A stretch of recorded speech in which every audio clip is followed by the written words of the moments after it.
Welcome back, everybody, to another episode of La Cantina del 10, episode 6. I'm Marcelino, and I'm joined by the one and only Oscar. How we doing, buddy? Doing good. Feels good to be a Spur. Absolutely. Another Here day. in EPA Studios, live from Bon Bon TV. Bon Bon TV. This week, we're going to be hitting a little bit on Liga MX, but to start, we got to talk a little bit, I guess, about the EPL, Arsenal. I got to make an Man City. apology, too. Oh, yeah, go ahead. Apologize first. I got to apologize to all of our fans. I didn't realize that, the microphone was set to Arsenal fan.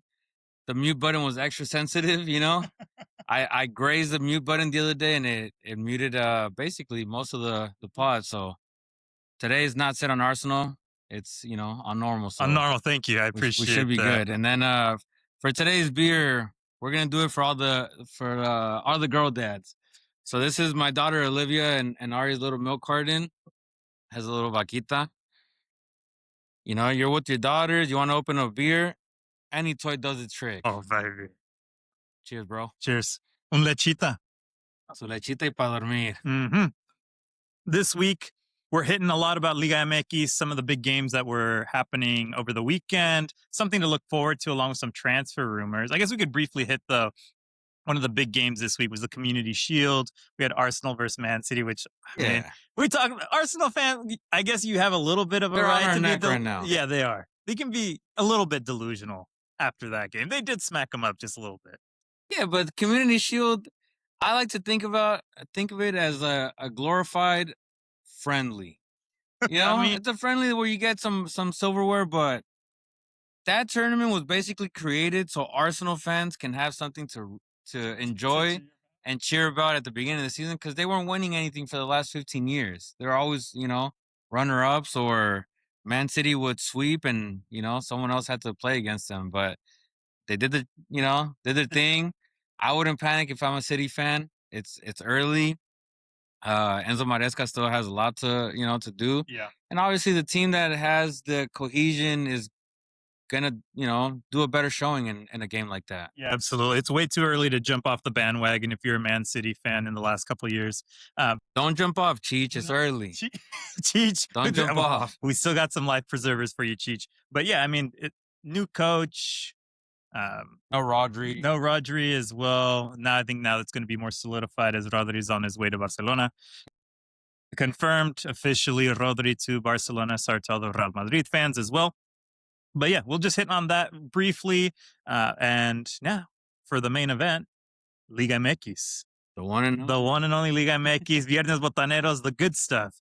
Last week we had a couple really good games. We got an opportunity to watch a couple of them ourselves. We're going to start off a little bit with Oscar's team right here. He's got the full kit as well. If you want to talk a little bit about Atlas versus Tigres. Yeah, no, it was the 110th anniversary for Atlas. They, went all out. Beautiful spectacle. If you have a chance, go look at the videos of, the tifos, as they call them. Yeah. The fireworks. It was just a celebration, and the game ended a lo Atlas. For those that don't know, a lo Atlas basically means anything can happen in the last 10 minutes of the game. It was wild. Atlas fans have a saying, si te lo explico, no lo entenderías. Basically means if I explain it to you, you won't understand. And it's just how it sounds. You can't explain what your eyes saw. Atlas, starts off winning 1-0 in the first half. Goal from Capasso, free kick. Great cross from Ponchito. Ponchito, yeah. Yeah, Ponchito's got that class left foot. La Cresponeta has been on fire with set pieces. So 1-0 Atlas right away. And then for all the players Atlas has bought, they need help in center mid. That was a poor mistake from them. It was so bad. That guy, I love playing young players. Atlas is known for playing young players, but Rios, I mean, come play with us at Hoover. We need players. I don't think you could do it at Atlas. I think you need a center back for Hoover just for Donnie. We need a bunch of different positions. But yeah, no, I mean, 1-1 at halftime.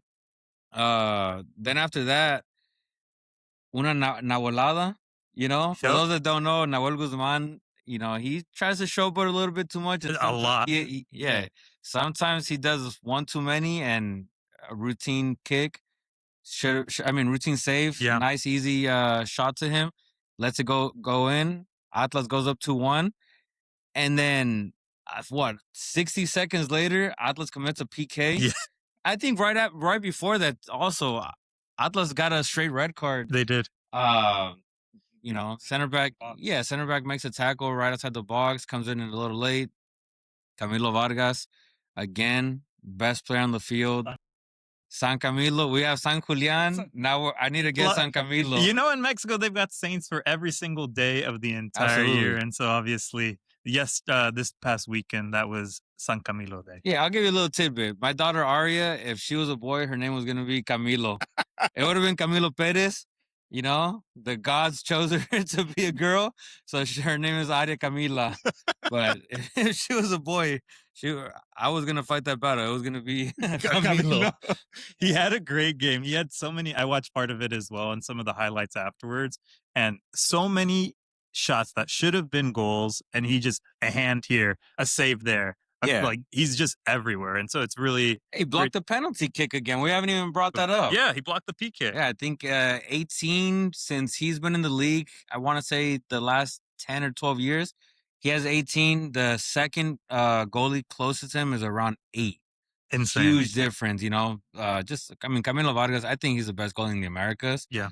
But don't take my word for it. Watch the tape, He was on Oscar's starting 11 for the World Cup as well. There's a reason he was there. There's a reason. Not just because he's an Atlas fan. Yeah, as an Atlas fan, it was beautiful to see because, whenever it's your club's, anniversary or birthday, you want to do a good showing. They didn't do that good in Leagues Cup, but like Responeta, little by little, top 4 in Liga MX, and, it doesn't matter what you do now. It's getting hot in the right moment, which will be, once playoffs start. Absolutely. And I mean, Leagues Cup, I think that was a great opportunity for some teams to try some other things out, try some players in some different roles, and being able to sort of get used to it. I mean, Crespo, again, only has a couple games with the team. So just like Maresca, like we mentioned before, you don't want to hop off the bandwagon too early, for sure, as these players are getting used to the coaches and to the team.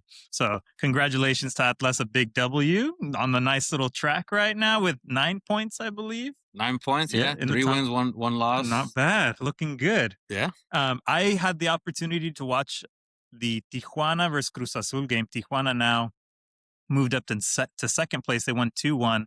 Cruz Azul, the reigning champs.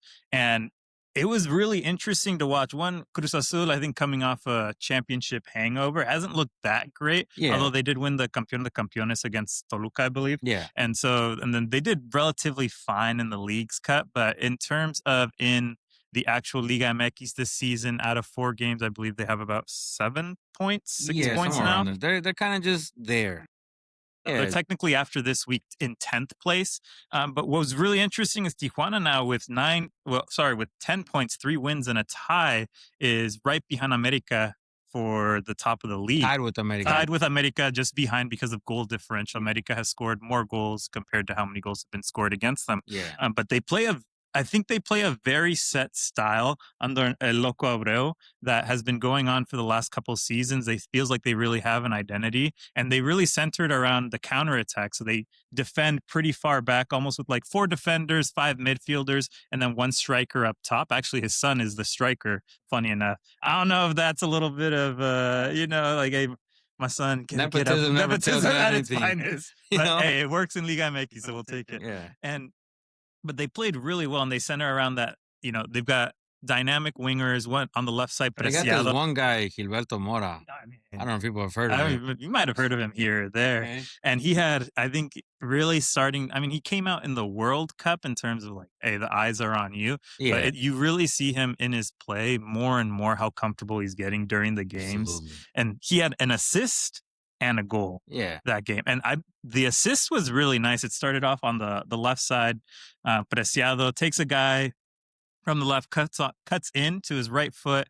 Gilberto Mora's coming from the middle of the pitch, comes to the left side, gets a through ball in, turns and then plays it second time with his left foot across the box. Yeah. And then the goal later on off a counterattack, ball tried to get hit over the top of a defender. Defender wins it, plays it to Mora because he sees that the right back of Cruz Azul has gone up. Yeah. And then the center midfielder who played the ball starts to try to press, comes too late. Mora sees that space and just takes it, and he's gone. Yeah, no, the thing that I like about Mora his change of pace, I think people underestimate how quick and shifty he is. Both of those goals kind of show he kind of, makes you hesitate, and then boom, he's gone. And he's either taking a shot far post, or he's gonna, play the diagonal ball back. Yeah. And he's been deadly. I think that game kind of showed Liga MX is too small for him. He's I outgrown the league. I think so. Yeah, it's time to, get on the next airplane, Air France. What is it? Catalunya Air. I don't know if that's even a real one, but There's Ryanair as well. Ryanair, yeah, we don't want to send him to Iceland, but let's send him to Europe. It's time. Deserves it. And Yeah. again, like you mentioned, it's not about how fast you are, but that change of pace. And so Yeah. on this goal, really He's coming off quick when that, it matters. yeah, it was really cool to see. You just see he's going at the defender. The center back kind of shifts over. He gives a body feint left and then cuts with his right foot Yeah. and then just hits that back post shot. But more and more you're seeing it. The game is really slowing down for him. Yeah. Who he really reminds me of is one of my favorite players from Barcelona is Andres Iniesta. Yeah. I don't know if you can see those similarities in Oh, terms yeah. of the way they have the ball, they deal with pressure, the way they kind of glide with it too. They're not the most athletic players, but they are just so smart with it, and the game is really slow around them. Yeah, no, I think that's a good comp. Gliding is the perfect word for these guys. They just kind of, it's almost like this, they're skating on ice with the ball. The ball stuck to them, and then just little, little body feints here and there, and then that's enough to kind of get you off balance, and then they're deadly. And we saw Mora do this in the World Cup, where he loves curling that ball far post. He didn't score for Mexico, but against Cruz Azul, beautiful shot far post. I mean, the goalie can't do anything. Yeah. Um, hopefully, in the December transfer market, he's gone. Because it's gonna be the best thing for him and for Mexico. Yeah, technically he's not allowed to yet Yeah. because he's still 17 years old, for people that are wondering why he hasn't gone yet. Yeah. But that's the biggest reason why. So in order to get a work visa, he has to be 18, but he absolutely deserves it. There's been so many rumors in terms of Yeah, teams that he could Dorman, end. PSG. I mean, Literally every Every- team. every I've heard team. everything. So we'll see what happens in the next couple months for him, but I think definitely a team player to watch over these next couple weeks, which is actually a great segue to just sort of thinking about Jornada Cinco, or the fifth sort of fixture of Liga MX. What are some games that you would say we should keep an eye on? I think one, two of the biggest games, Atlas Cruz Azul or Chivas Tijuana. I Mhm. mean, Chivas is they're kind of finding their footing. They beat Santos last week. Yeah. I believe 1-0. So they're kind of there. Let's see how Mora does against a more established team. Yeah. I mean, Cruz Azul obviously defending champions, but kind of they have the hangover. Chivas, I think, is a little hungrier than Cruz Azul. So we'll see how they do. For Atlas, I want to see them continue just showing Crespo's play style on the field. Cruz Azul is going to be a good challenge for them. So for me, those are the two of the games to highlight. Yeah. I think Mora's going to dominate Chivas. You think so? It's going to be a good midfield battle against Jordan Carrillo. So that's kind of the one to watch out for. Yeah, absolutely. I sort of circled that game quite a bit. Again, like we mentioned before, Tijuana's style of play is very defensive, Yeah. and then they hit you on that counterattack.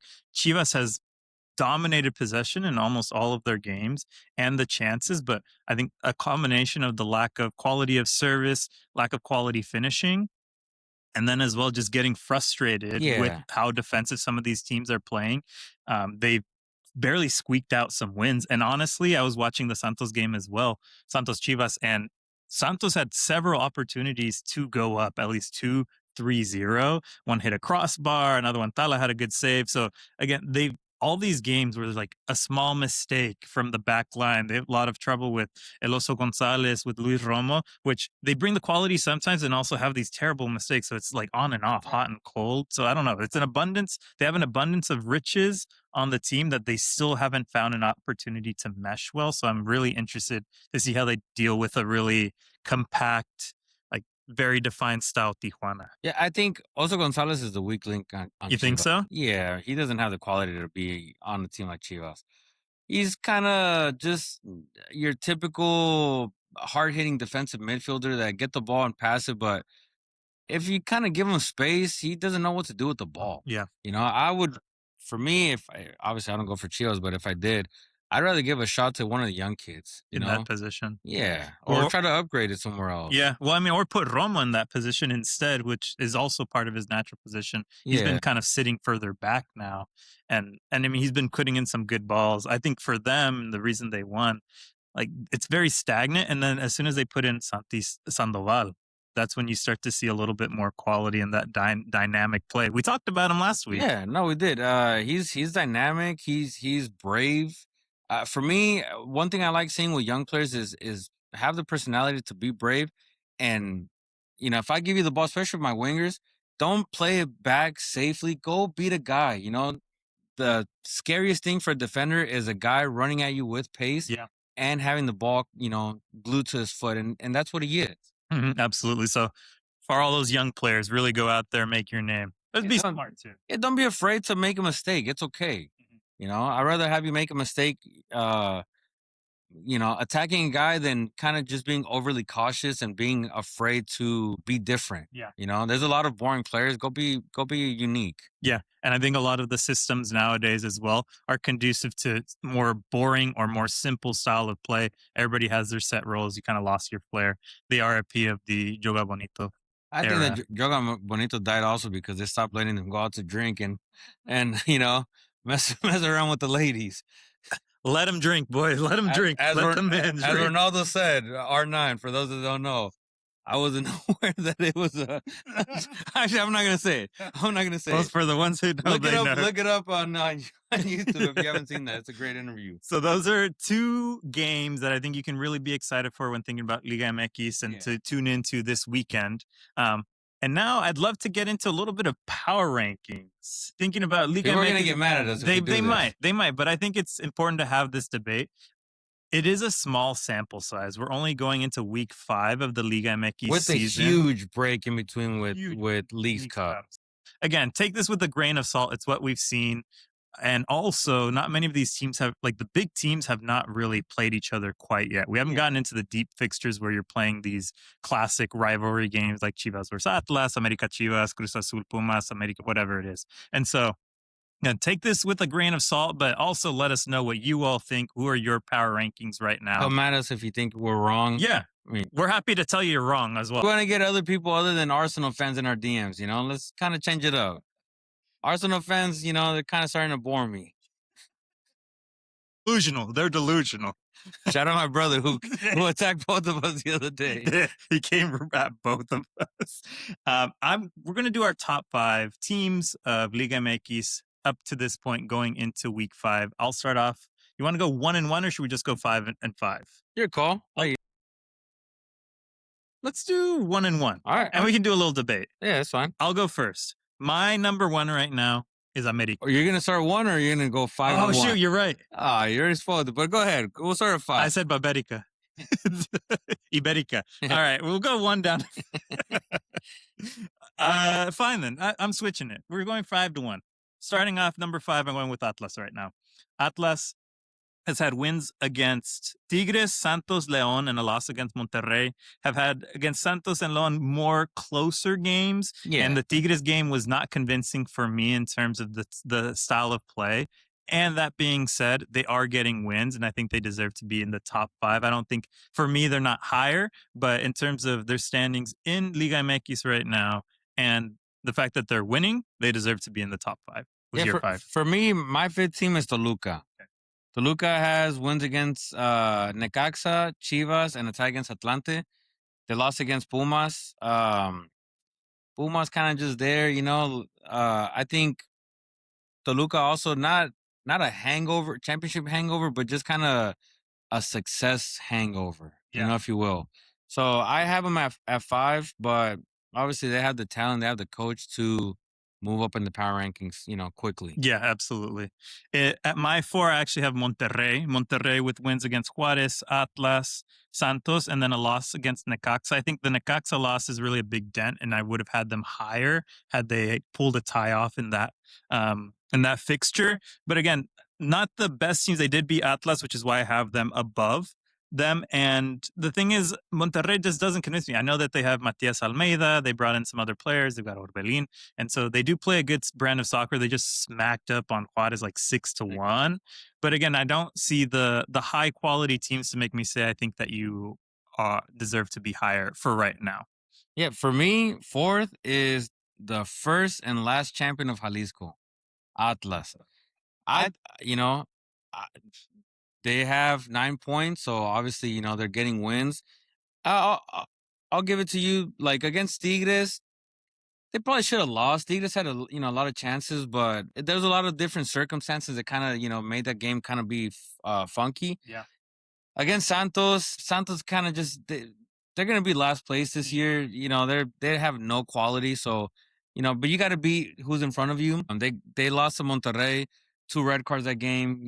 Kind of you can't really see how they truly go against a big team. So they lost, and then they beat who was the other team they beat?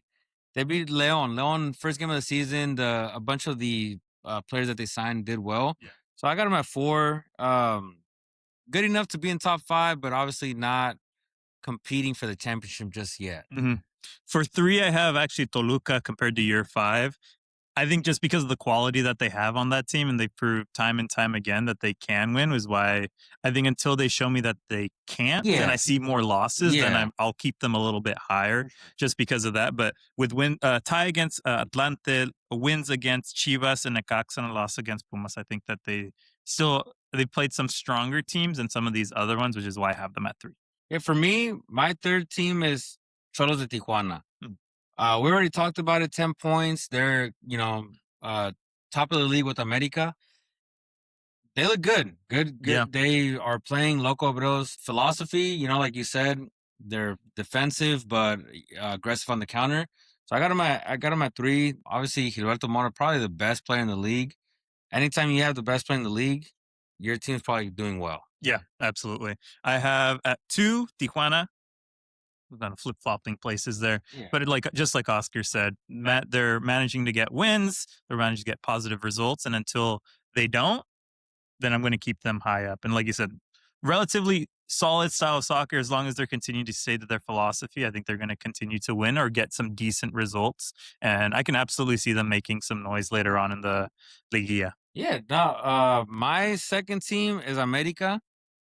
Jardinet left kind of before the season started. So, a new coach right before the season starts usually is a recipe for disaster. We've talked about their financial struggles, and they've invested, or not invested, but they're giving the opportunity to young Mexican players. This last game, they played 8 Mexican players in the starting lineup, and a total of 12 Mexican players played for America. You usually don't hear about that with America. That's more, Chivas, Atlas, some of the smaller clubs that need to promote from within. And the fact that they're top of the league and they're playing some of the young Mexican kids, and they haven't even used their big boys, should kind of scare people. Yeah, definitely. And we'll see as if they continue to gel, or if it goes the opposite way. Yeah. But that's why I have America at first as well. I mean, top of the league, they're getting the results. I will be interested to see once they play some better teams. As of right now, they've gotten wins against San Luis, Santos, and Querétaro. Querétaro actually doing pretty decent as of now to start. And then a tie against Los Potros de Atlante. But they're beating up on the bottom of the league. Exactly. But it's not their fault. That's who they're playing. Exactly. If you're going to be the top, you need to beat those teams. So I'm going to give them my number 1 power rankings. Unfortunately, I didn't want to give it to them, but I'm going to go with it. For me, the best team in the league so far is Monterrey. Almeida, obviously, Monterrey has always had one of the top 3 franchise players, salaries, just team in general, top of the league. And with Almeida, they're actually playing a very aggressive, visually appealing style of soccer. They got Rossi from MLS. They got Orbelin. They have a plethora of players that have already been there. And I think he's going there and saying, if you're going to play for me, this is our style, or kick rocks. Yeah. And they're putting a thrashing on everyone that they're playing. Obviously, the one game that they should have won was against Necaxa. I believe they had a red card that game too. So, circumstances, but for me, Monterrey is the cream of the crop right now, and we'll go from there. And those are our power rankings for week 4. Definitely we'll have to do some updates as we continue to play more games, but let us know as well in the comments or send us some DMs about what your power rankings are. If Oscar messed up his or if I messed up mine, please let us know. Let We'll me know happy if to I'm too debate. biased with Atlas. It's my first love. So for me, I'm always gonna have a little soft spot for Just a Atlas. little. I mean, I've got Chivas, but I don't have them in my top 5 right now. I'm more of a realist. But I mean, Chivas hasn't been doing as good as Atlas. Atlas is top 5 right now. All right, Oscar, to kind of wrap up this pod, I want to do a little couple transfer updates. Some big ones, actually. You want to start off with La Hormiga. 9 million to Olympiacos. That's it? I mean, Just a cool 9 mil. yeah, something light. I don't like it. You- I'm happy that he went, but he went to the wrong league. We already saw Orbelín Pineda go to what is it? AK Athens, Yeah. something like that. Don't get mad at us, Greek friends. Um, Alan Pulido, I believe he went to Olympiacos also. I think that league has shown, even if you do well, we're not letting you leave. Mm, So I think he has to kind of just beat the brakes out of the league to even get a second opportunity in Europe, or he has to stay there long enough to get the European passport, let his contract expire, and then explore his options again. I personally, obviously, it's not guaranteed that he was going to have a second option somewhere else. That another team was going to offer him a 9 million to Chivas, but I would have loved to have seen him in a league like the Dutch league, the Portuguese league, where those teams they want to sell. Yeah. Any opportunity they have for a player that has any sort of uh opportunity to give them Yeah, an more of an income, investment. yeah, they're gonna get rid of them. And the Greek league just it doesn't do it for me. Olympiacos already didn't qualify for Champions League, so they're already out of Europe. I Yeah. mean, they're probably gonna go to Europa. Europa, but I'm happy he had the courage to go to Europe. I just would have wished there was a second team or league that would have given him more of what he needs. I can absolutely see that. And now that you're talking about it, I kind of wish he did too. At the beginning, when I saw, I was excited for him, and I think he should be excited at the end of the day too. And also, I think, I mean, we don't know what offers there were, Yeah, if there were if there any, were. but it would have been cool to see him in some of these other leagues. Because I agree, the fact that and now you're potentially playing Europa, it's not guaranteed, is a big one also. But we'll see what if he can really, play lights out, really showcase his goal scoring ability and get, make a name for himself there. Some big clubs will come. Hopefully, we'll So see. I was talking about this yesterday with Bonbon, and I told him, for me, I would rather have him go have a year in like the Brazilian league. I think 20 goals in the Brazilian league means more to the top European teams than 20 goals in Olympiacos.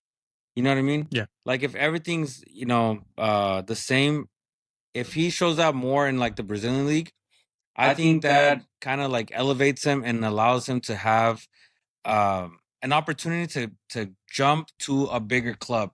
And a lot of the former Chivas players or like Carlos Salcido actually was talking about it, and he was mentioning how he spoke to Almeida, he spoke to Orbelin, and he spoke to Alan Pulido, and they said the Greek league just they don't have the rhythm that you kind of look for. It's kind of stagnant. Maybe one or two teams, offers that competitiveness, but other than that, it's kind of just it's Europe, but it's not Europe.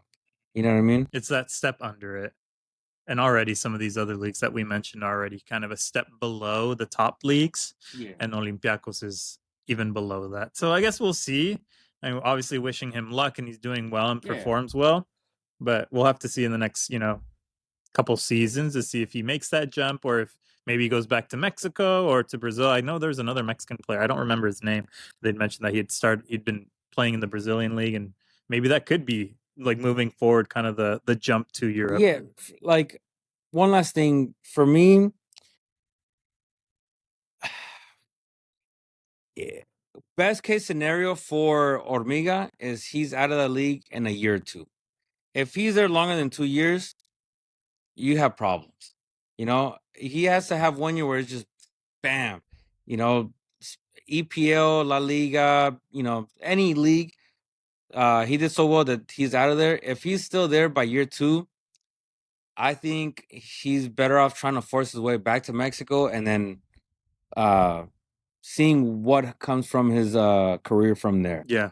Well, we did not dive deep into the Greek league in our European outlook and description, so we'll have to see where they're playing, what times, and on what channels for you if you're trying to catch his games. More likely, you're probably just going to watch the highlights on YouTube. Absolutely. But obviously, wishing him the best. The other big transfer rumor is hopefully we'll be seeing a little bit of movement for Eric Lira from Cruz Azul. Lots of talks about potentially Monaco, as Monaco in the French league, you have to have a certain amount of French players on the team, and then you can't have more than a certain number of players that are not French on your team. So they're trying supposedly to sell a couple players in order to bring in some new ones, and Eric Lira is on that list, which would be really incredible and fun to see. Yeah, he's 26. I think the French league would be, it'll do wonders for his career. Monaco is big enough where you might be in Champions League. You're going to be, battling some European spots. Yeah. And I think that league will for sure showcase just his aggressiveness. Eric Lira, I think, is probably in the World Cup, had to have been top 3 to top 5.